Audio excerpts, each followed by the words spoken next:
दोस्तों, आपने कई बार लोगों को कहते हुए सुना होगा कि मेरे नसीब में ही नहीं है, या नसीब में होता तो जरूर मिल जाता, या फिर यह कहावत कि नसीब से ज्यादा किसी को नहीं मिलता। यह कहावत जरूर सुनी होगी। आज मैं नसीब की बात इसलिए कर रहा हूं क्योंकि आज की कहानी नसीब का लिखा इसी विषय पर आधारित है। इस कहानी को समय मिलने पर पूरा जरूर सुने। दोस्तों, एक गांव में बहुत ज्ञानी पंडित रहा करता था। पंडित आजू बाजू के सारे गांव में बहुत प्रख्यात था और इसी वजह से धनवान भी था। पंडित का परिवार ज्यादा बड़ा नहीं था। पंडित जी अपनी पत्नी के साथ अपने बहुत बड़े घर में अकेले रहा करता था, क्योंकि पंडित को कोई बेटा तो था नहीं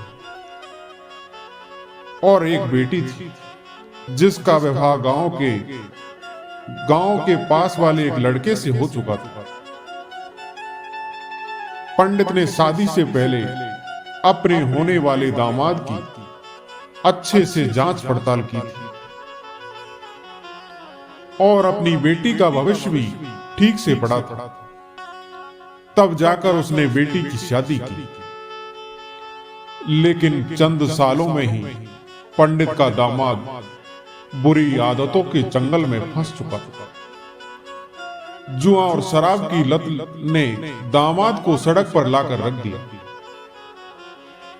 अपनी बेटी की ऐसी दुर्दशा देखकर पंडित की पत्नी काफी दुखी रहती थी और अक्सर पंडित जी को कहा करती थी कि तुम जाकर उनकी मदद कराओ। पंडित जी हमेशा अपनी बीवी को यह कहकर उनकी मदद करने के लिए मना कर देता था कि अभी कुछ समय तक उनका बुरा वक्त चल रहा है। हम चाहे कितनी ही कोशिश कर लें, जो उनके नसीब में नहीं है वह उन्हें नहीं मिल पाएगा।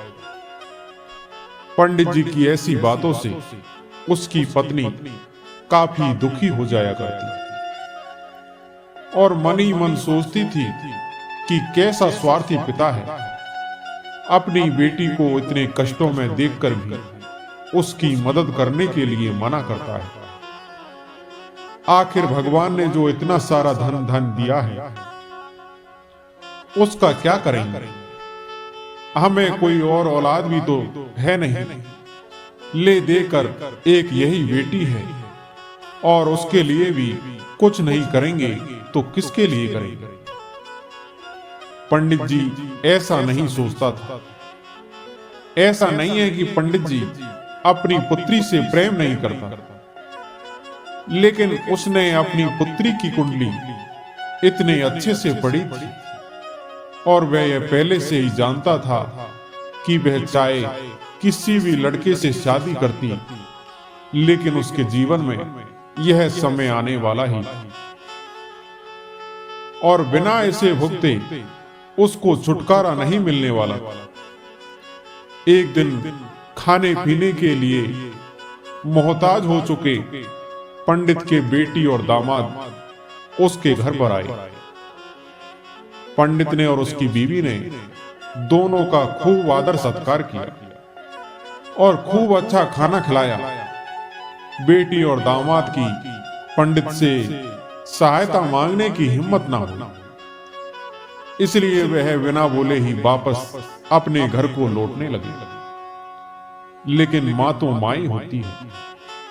पंडिताइन से रहा नहीं गया और बिना पंडित की इजाजत के उसने चोरी छिपे बूंदी के लड्डू बनाकर उसमें सोने के सिक्के रख दिए और अपनी बेटी और दामाद को दे दिए, ताकि बेटी और दामाद की कुछ आर्थिक सहायता हो सके।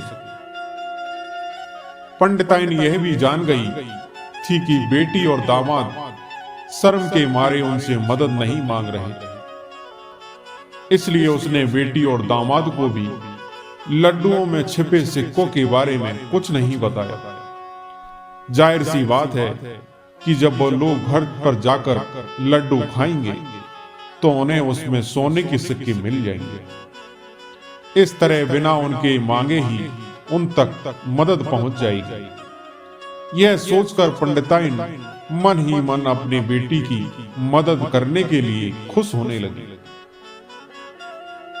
पंडित के दामाद और बेटी उन दोनों का आशीर्वाद लेकर अपने घर की तरफ रवाना हो गए। उन दिनों गाड़ियां तो होती नहीं थी, घोड़ा गाड़ी या बैलगाड़ियां चला करती थी। बेटी और दामाद का गांव पंडित के घर से कोसों दूर था। फिर भी पैसों की कमी के चलते वह चलकर अपने गांव की तरफ निकल पड़े। थोड़े दूर ही चले थे कि पंडित की बेटी के पैर में मोच आ गई और अब उनको चलना भी मुश्किल हो गया। पंडित जी के दामाद ने जब देखा कि उसकी बीवी अब बिल्कुल चलने में सक्षम नहीं है, तो उसने एक तांगा अपने घर तक किराए पर ले लिया। दोनों पति पत्नी तांगे में बैठकर घर तक पहुंच गए, लेकिन तांगे वालों को देने के लिए उनके पास पैसे थे नहीं।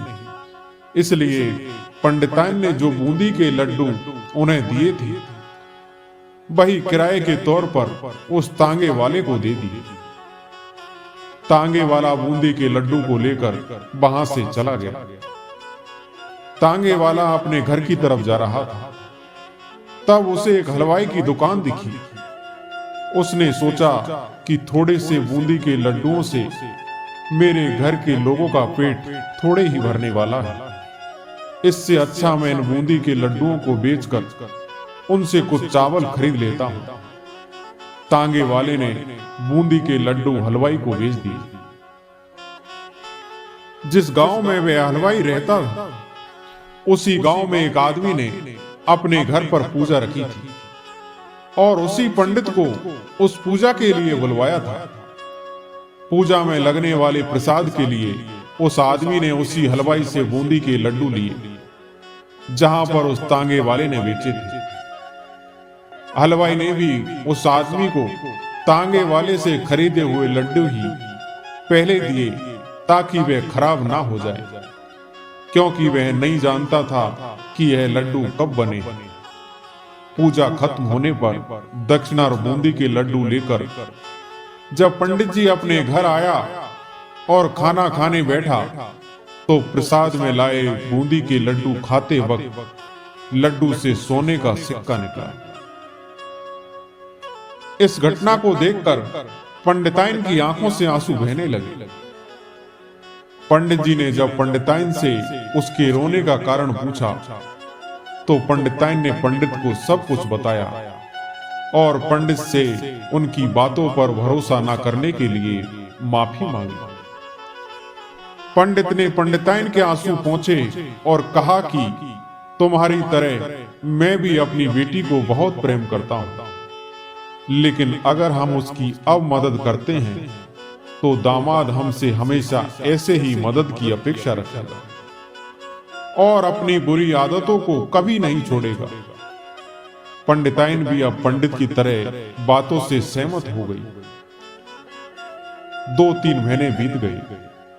पंडित के दामाद और बेटी फिर से एक बार उसके घर आए और इस बार उनकी परिस्थिति पहले से बेहतर थी, क्योंकि पिछली बार खाली हाथ जाने के बाद दामाद ने नया काम शुरू किया था और अपनी सारी बुरी आदतें भी छोड़ दी थी। दोस्तों, नसीब का लिखा नहीं बदलता।